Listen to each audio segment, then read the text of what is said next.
Shine with Kendall Lanice. Real talk for real people. Let's shine together.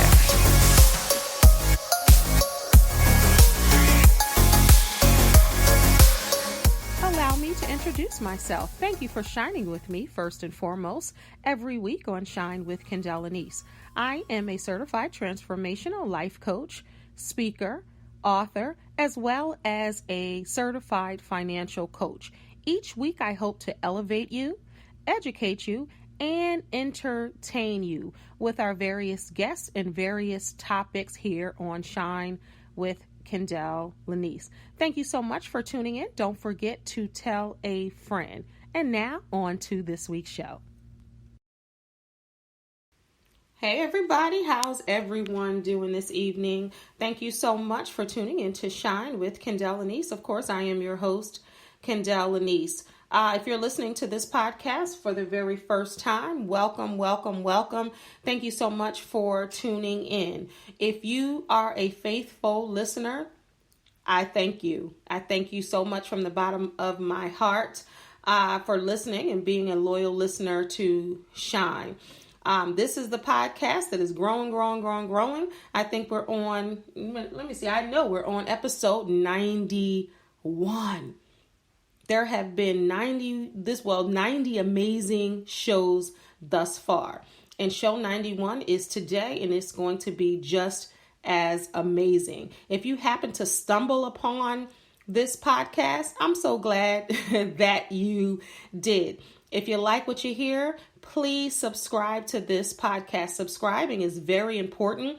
That's how I can gain sponsorships and we can go on and on to spread the word. This podcast is all about elevating, entertaining, and educating you. So again, go to subscribe where all podcasts are played. You listen live through livingtruelivingyou.com.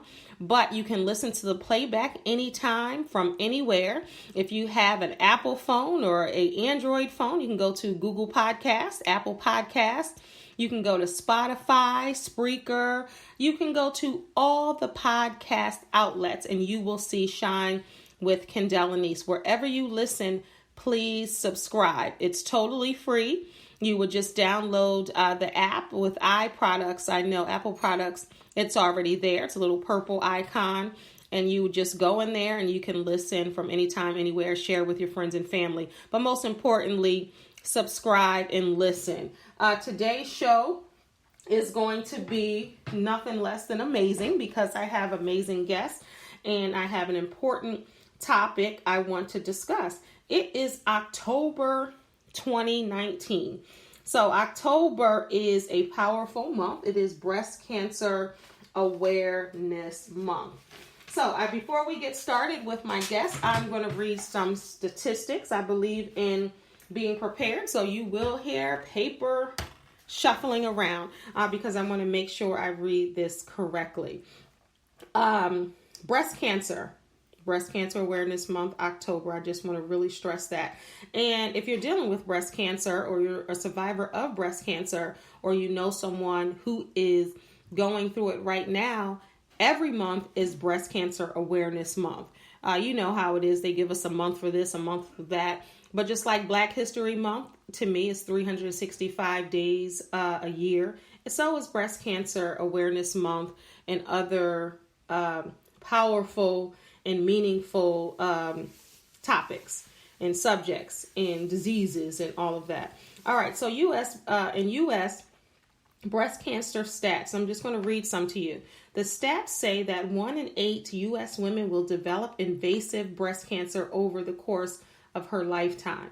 This year, an estimated 268,000 plus new cases of invasive breast cancer are expected to be diagnosed in women in the U.S., along with almost 63,000 new cases.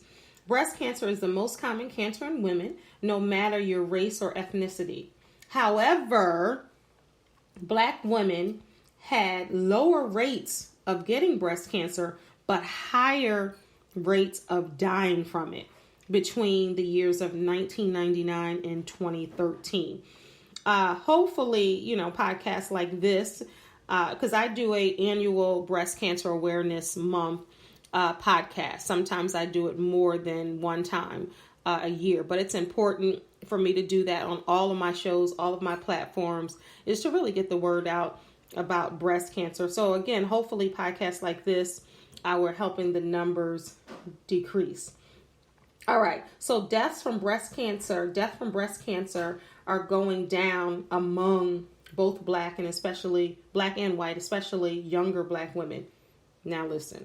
However, the death rates are 40% higher among black women than white women. Men are not excluded from breast cancer as they have breast tissue as well, especially elderly black men. So African American men are hit harder by breast cancer than their white counterparts. They are more likely to die from breast cancer than white men.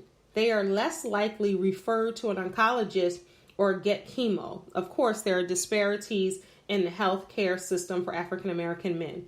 So in recent news, father of entertainers Beyonce and Solange just broke his silence about his diagnosis. He sat down with Michael Strahan, and I just wanted to play a part of that interview before I introduce tonight's guest.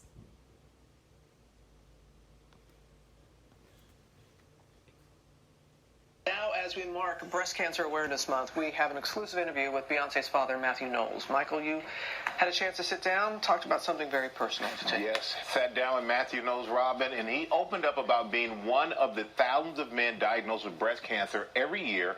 And I spoke to him about how he's doing now and his mission to shine light on how this disease can affect men. He's father to two of the most famous performers in the world, Solange and Beyonce, seen together here in the documentary Homecoming.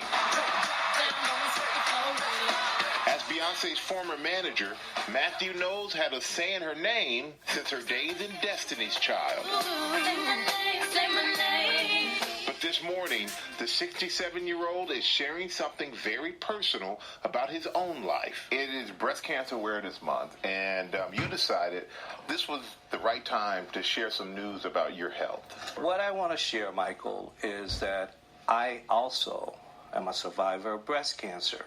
Just 2 months ago, Knowles noticed a small recurring dot of blood on his shirt. And then I told my wife, and she says, you know what? I saw a dot of blood on the sheets. So I immediately went to my doctor. I got a mammogram, and then it was very clear that I had breast cancer. When you get the diagnosis that, yes, you have breast cancer, what goes through your mind? Of all the things I could get, why would I get this? From a man's perspective, I'm thinking, why me? Only 1% of breast cancer diagnoses are men. What have the doctors told you about your diagnosis? So I have that BRCA2 that's mutated, which means I have 4 things to be concerned about. Prostate cancer, pancreatic cancer, melanoma, and breast cancer. The rest of my life, I have to be very much aware and conscious and do all of the early detection, constant mammograms, constant prostate exams, constant MRIs for the rest of my life. Luckily, he found it early. How are you doing? I'm doing really good, Michael. I had my surgery the last week of July, and now doing all the steps for recovery. You go through this, but you don't go through it alone. You have a family. So Right. How did they handle it? Well, the first call was to my family. That was the very first call because this is genetics. It also means that my kids have a higher chance, a higher risk. Even my grandkids have a higher risk. And they handle it like they should. They went and got the test. Knowles said cancer changed his outlook on life. I stopped drinking. I wanted to just have a clean bill of health, do things, exercise, meditate. Things that used to be important, Michael, are not important to me now. Just look at the world differently. Today, he is urging everyone to do the same, especially black men. Breast cancer is more common in black men than it is in white men. So what have you learned about the disparities when it comes to this and with race? I learned again that the numbers we have for men on breast cancer are not adequate because we don't have enough men that come forward. that take the exam. I'm hoping by me coming here today, speaking out, letting folks know that you can survive this. But it has to be early detection, and I can't overemphasize the word early. I had no idea about this until my brother went through it, and I thought, well, male breast cancer, something I never thought in my family, my brother, anything like that, and I never really paid attention to it. I think like most men out there, you just deal with something happening, and you say, oh, I'll be fine. I'm sorry to hear about your brother, but I hope you also stand side by side with me. I hope you go get a BRCA exam. Well, you got me going to the doctor to get this blood test, I'll tell you that. Well, thank you. Thank you so much for everybody.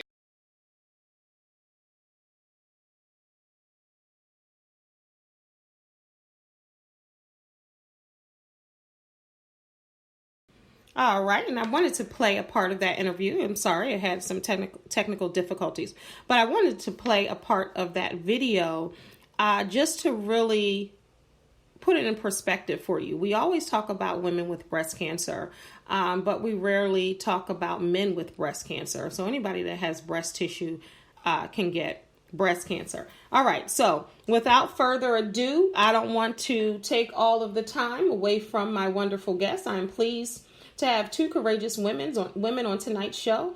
No stranger to my shows, Desiree, and a wonderful hello, and a wonderful woman that I met last year at the Journey Continues 5-year gala. Last November is Octavia Anderson Williams. Welcome to Shine. Thank you for shining with me. Good evening. Thanks for having me.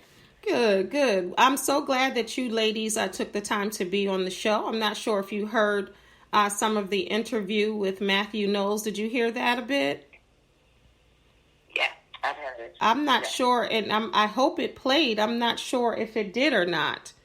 So I heard it. Okay, you heard it, but I'm not sure. I had technical difficulties, so hopefully the listeners heard. I'm not sure if they did, but I hope they did. We will find out because it's so interesting. It's very rare that I have technical difficulties, but it seems like it happens during the times where we have significant shows. Not to say every show is not significant, but this is a significant show. So I appreciate you all sharing your story because it's not always easy to put your business out there. But just like the interview, hopefully it played. But just like the interview, if the listeners listened, you would know that it's good to get the word out, obviously, to help yourselves and to help others through this. Yeah. So, Octavia, I wanted to speak to you first. I met you last year. Do you remember meeting me, by the way? I remember meeting you and sharing my story with you. Yes, because we were sitting at the same table. So if I'm not mistaken, last year you just kind of found out you had breast cancer. Is that correct? No, when I met you, I was just starting my breast cancer treatment. Okay. And for me, my story was different from other women's story. Most women either someone discovers it, the doctor tells them that they have breast cancer. But for me, it was a little different for me. An angel told me I had breast cancer. Explain that. We as Christians only believe miracles in the Bible. I never will forget it. The first Saturday in April, and I'm sitting in my room, and I was like, hey, I'm going to watch television. And I'm getting myself ready to have a day of watching television all day long. And a very soft voice whispered to me. She said, Octavia. Very slowly, she whispered my name. Check your left breast at 10 o'clock. Wow. I was like, whoa. She told me it was 2.5 centimeters. Wow. I leaped out of my bed once I discovered where it was. And I said, sugar, honey, iced tea. I was like, oh my God, I just switched from my HMO to a PPO. And then to my angel, I said, whoever you are, I thank you for it. So mine's a little different. So for me, I had to go find all new doctors. Nobody in my family had breast cancer. So for me, it was a tad bit different. So I tell people, I was so busy taking care of other people. I just had a physical. I did everything you're supposed to do, but I kept missing my appointment to have my breast checked. Because breast cancer don't run in my family. Right. So how long? Go ahead. How long did you put off the mammogram? For me, my mother was sick, and I didn't realize that I didn't have one in 4 years. Wow. Because mine's always come back clean. Right. So you thought. Breast cancer don't run in my family. So you thought because breast cancer didn't run in your family, you were busy taking care of everyone else. You were getting all your other exams, and they had been clean all this time. You're like, okay, well, I'll get to it when I get to it. And then when. No. Okay. No, it wasn't like that. Okay. I didn't realize how long it had been. Oh, gotcha. Years. Gotcha. And it was like, no, you haven't been here 4 years. I said, you're kidding me. Wow. You're kidding me. Wow. And they was like, no. So when I went to go to tell my story to other people, they was like, whoa. Now say that again, because some people did not believe my story. And when I tell you that, it was like, I was like, God, what do you have in store for me with this cancer? Right. And as I'm getting my treatment for cancer, I'm learning during the process, I don't qualify for anything. I have short-term disability. I don't qualify for nothing. It has to be, if you make $34,000 a year, they'll help you. Other than that, you're on your own. I was like, whoa. Wait, explain that further. Explain that further. You're saying you just had short-term disability. I had short-term disability from my job with 60% of my pay. Okay. With 60% of my pay, I still did not qualify for any programs, and I checked them all. Now, what programs are you talking about? I just want to be clear for our listeners. Well, I can't name them all. But you're saying a type of program that will help you financially? Is that what you're saying? To help you financially. Okay, gotcha. To help you financially, I didn't qualify for any of those programs. Okay. And I don't think some people think about that. No, when you give your money to these different organizations, most things are going to research. Or you have to, I don't care if you make $200,000 a year and you're getting a 60% cut in your pay, or 40% cut in your pay, or 50%. All depends what you have for short-term disability. Some people don't, but the people who did not have short-term disability, they could get help. So I just I found that to be, I was like, whoa. That's a problem. Yeah, that's a problem. So you're saying that, okay, so what happens in that case? Because someone out there is probably yelling at their phone or their computer saying that happened to me. So what happens in that case? How do you get your treatment? What do you do if you're not financially secure enough? Now for me, for my treatment, my insurance through my employee was great. It was wonderful. They paid for any type of treatment that I wanted to get. But then I learned that everybody don't get the same treatment. I'm sitting there going, why is she so sick over here and this chick over here? And they go, oh, she's not getting the same treatment that you're getting. I was like, what? And that's because of the financial standpoint. Right. It all depends what your insurance will pay for. Anything that I asked my insurance to do, they did for me. That's a problem for me. This, they did that. That's a problem. If I wanted the wig, they did that. Yeah, I couldn't believe it. I was But, like, she's really sick. And that right there, as many shows as I've been doing on breast cancer, this is the first time that we talked about that financial piece. And I think that financial piece is crucial to your healing and to your help and to, your treatment. And although you know that the healthcare system is messed up, You know that everybody is not treated fairly and equally. But just to hear you say that you witnessed you getting just everything that you needed. Some people aren't able to get that. And if people don't get what they need to get, it is a possibility that they will no longer be here. Yep. Right. I teased my nurse. I said, I should have medical assistance. They get everything free. She said, no, you don't want that. You don't want Medicaid. Because they give you the bottom of the barrel. They give you the cheapest treatment that makes you sick. That make you sick. And I was like, whoa. When you have money and good insurance, you sure do have access, if that's not the truth. Oh, that's the truth. I experienced and I witnessed that. It's like I tell you, so bubbly every morning. I said, because God is in control. God is in control. It is when you have your faith. Yeah. Because when I had cancer, I didn't tell anybody. Yeah. Everybody tell people. Because people would look like you're going to die. Yep. So I try to stay away from negative people. If you had something negative to say on the phone, I would end the conversation. See? I was like, okay, I'm not feeling well. Good night. Wow. Or people would like to tell you how many people have died from the disease. Yeah. So Desiree. And I think it's the crazy thing. Wow. And it's so funny because people just don't know what to say. Sometimes they just need to sit silent and say nothing. Desiree, you're saying yep to what Octavia is saying. Did you have the same type of experience? And then tell our listeners how you discovered you had breast cancer. Okay, so hi, Octavia. She lit up the room at our last meeting.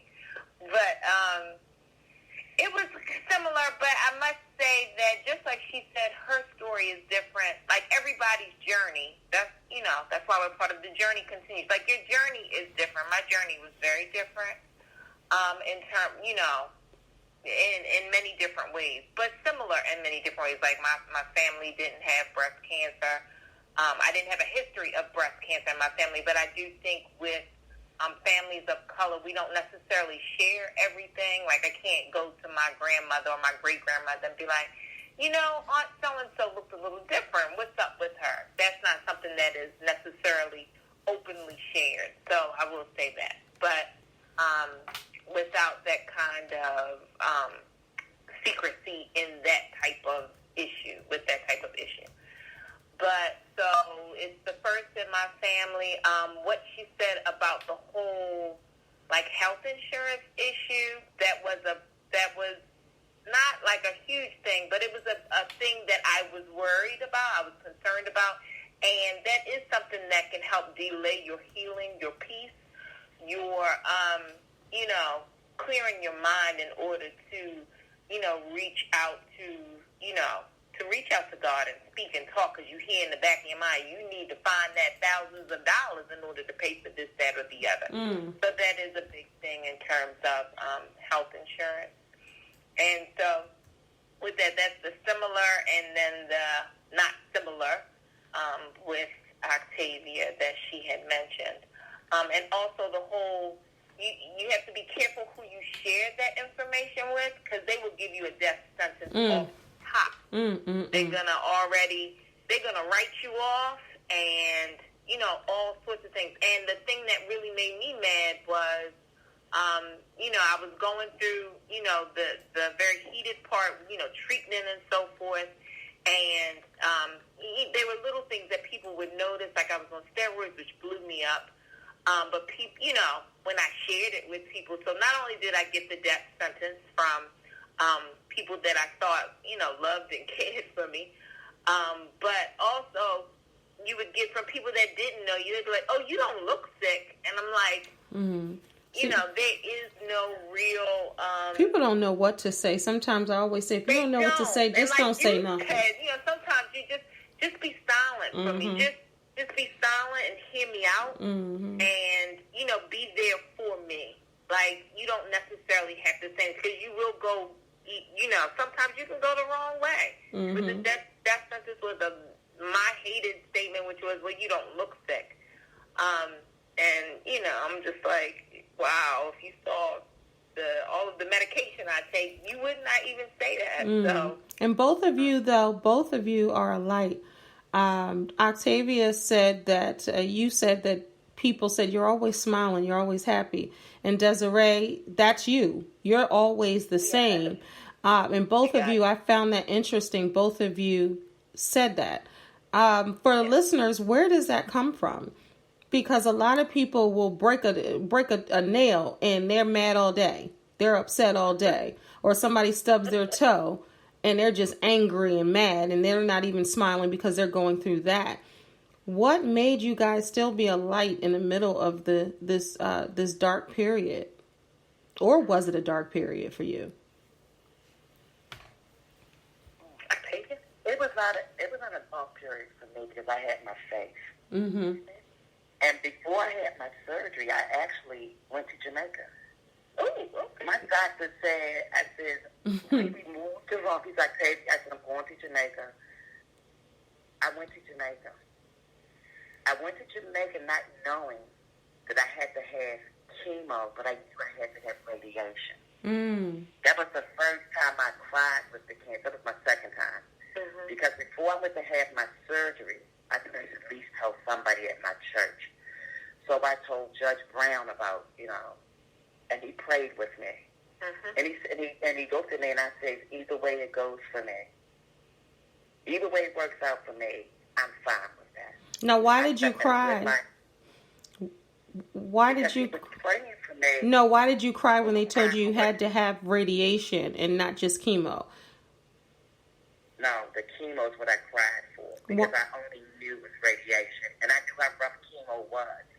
But I knew how rough chemo was back in the past. For me, if the chemo wasn't that rough, it did take me down. Okay. But I would be off my feet for a few days. Okay, and I always got up. Okay, and I wanted you to explain that so the listeners hear you. Because somebody's saying, well, she didn't cry when she had to get radiation. Why chemo? And tell them the effects of chemo and what went through your mind when they told you, when the doctor told you that you were going to have to get chemo. With chemo, I thought about the side effects of being sick all the time. The loss of hair, maybe to lose the weight. You think about a lot of things with chemo. Because it's such a strong thing that you're putting in your body. Yep. And it's hitting every organ in your body. And for me, with my cancer, I didn't have, my cancer had moved into my body, but some people cancer the lymph nodes. That was fine for me. So my doctor said I was a lucky young lady. I said I had my faith to God and my angels with me. Mm-hmm. So the only time I cried was those 2 times. I said, because I had somebody praying for me, and I'm telling them, whichever way it works for me, it's fine for me. So when you can say stuff is fine, if I leave tomorrow, it's fine with me. Yeah. I didn't get so involved in, it was what people say. I hate it when people say to me, I'm sorry. And I would say, what are you sorry for? You didn't do anything. Never say sorry to people, just I'm sorry. No, you didn't do anything. That goes back to people just not knowing what to say, and sometimes in that case, you just need to just stay silent. Yep. Or people tell you what to eat, but you can't eat. Or you're not supposed to lunch meat, it's a processed food. That's the only thing I can eat. That's the only thing I can eat, so you do not want me to eat. So people would say some of the craziest things, but I found out during my cancer, when I was sick, it was people that I had not known, haven't seen in about 20 years, 15 years. They were the ones knocking on my door. We heard you had cancer. We heard you were sick. That's what they would say. We heard you were sick. Wow. What do you need? What do you need? They were the people that were coming, not the people that was close in my life. Wow. And when people say church people was whispering that I had cancer. And that's something. Because I didn't tell people, but my friends that I had seen, they were tracking my phone number down. Wow. Because I had to do something. Wow. But when you... Wow. No, I was just saying, I didn't want to cut you off. I apologize. But it just it makes you realize who really is there, even if they're silent, even if you don't see them. And when you go through something like this, I'm sure you saw, and Desiree, you too, who was there for you. who wasn't, or the people that you might have thought would be there for you, they may not have been there, but the people that you least expected, they were there for you. Right. Right.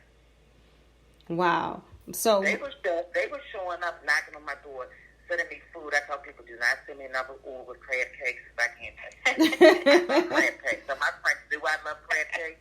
Uber be at my door, and I was like, oh, don't send me another crab cake because I can't eat it.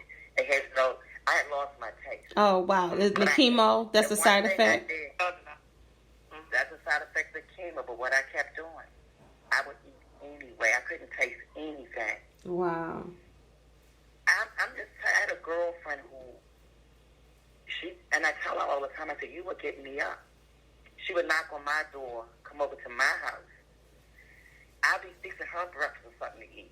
Wow. She would get me up.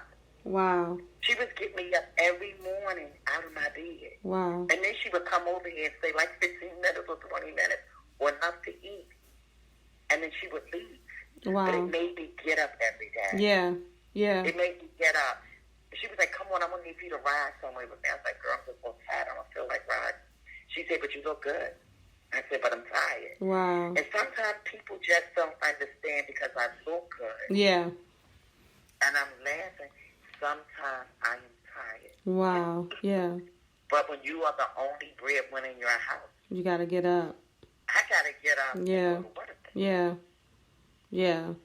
Desiree, Octavia is talking about her support system. Wow, this time goes so fast. How do we only have 13 minutes left? I know, it does. Wow. Yeah, but Desiree, first I want to say, Kendall, thank you for inviting me to the show. So that's the first thing. Oh, absolutely. The second thing is I do want to say rest in power to two pink angels that we now have. We have two, well, of course, one of the inaugural members of the group, The Journey Continues, Marlene King.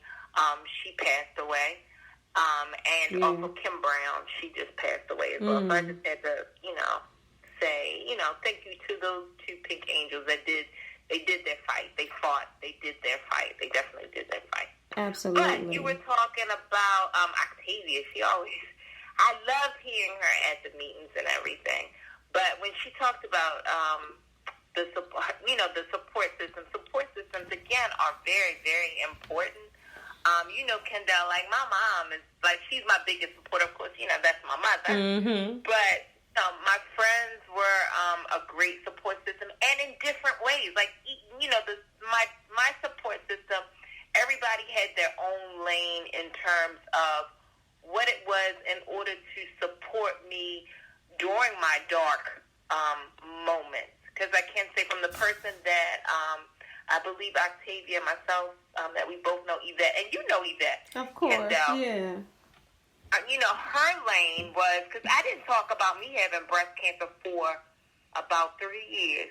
Like, I had it, didn't talk about it because I felt like people knew. So people knew, but you didn't publicly talk about it?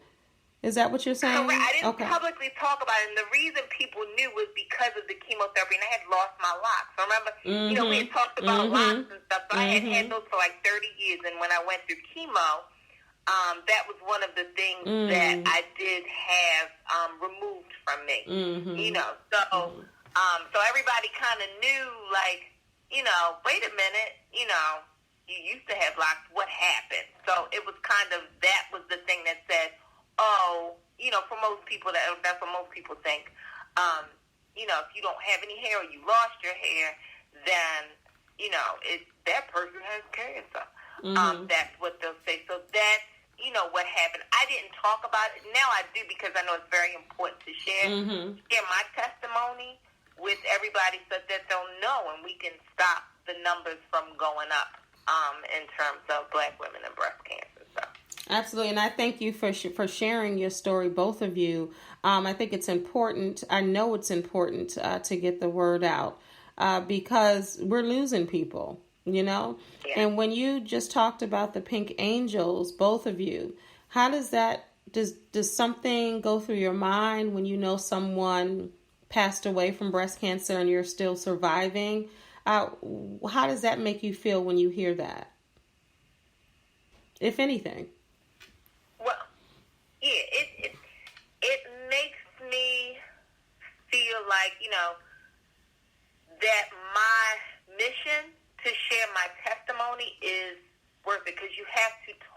other women. You have to, share with other women, and also men, because you mentioned Matthew Knowles and then Richard Roundtree, Chef, one of the manliest men out there. Yeah.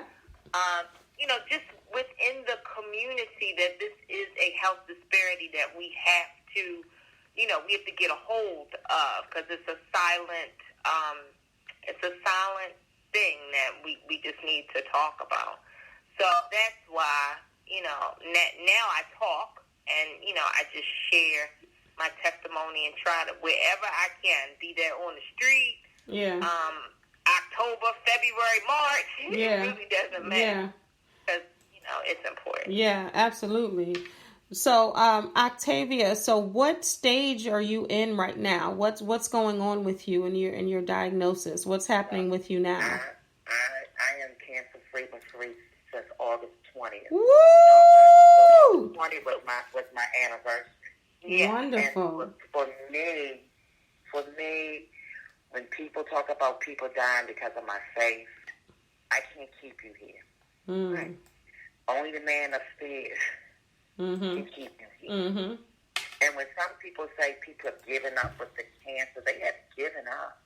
They don't know the fight they're going through. They don't know the experience they experience when your nails are popping off, and when you're going in and you've never had cancer before, and they tell me about all these products that I had never used, but I purchased them because they told me to go buy them, because this might happen to you, this might happen to you.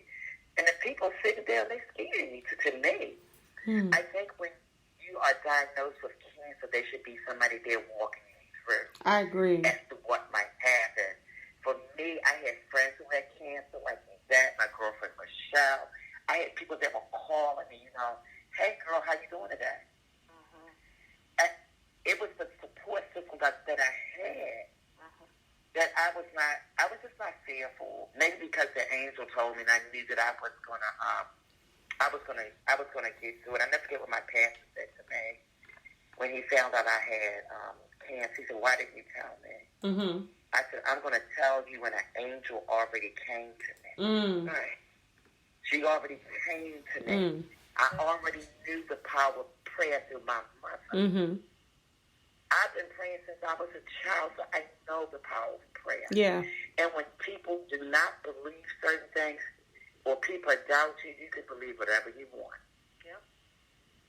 You can believe whatever you want because somebody spoke to me. Right. And for me in my journey, I need to find out what it is that you want me to do. Right.